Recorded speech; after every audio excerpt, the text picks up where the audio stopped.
રાજ્યમાં આગામી 4 દિવસ ભારે વરસાદની છે આગાહી। આજે રાજ્યના 13 જિલ્લામાં વરસાદનું યલો એલર્ટ। રવિવારે 176 તાલુકામાં મેઘરાજાની બેટિંગ।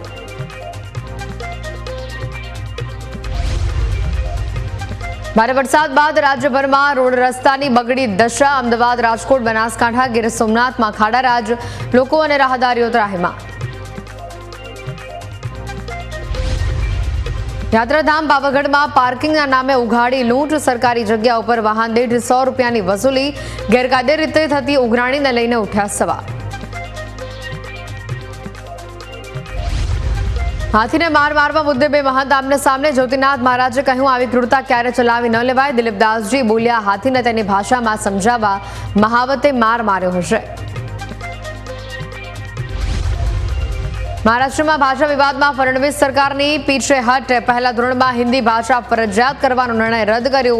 નિર્ણય રદ કરવાની સાથે સરકારે જાહેરનામું પરત લીધું।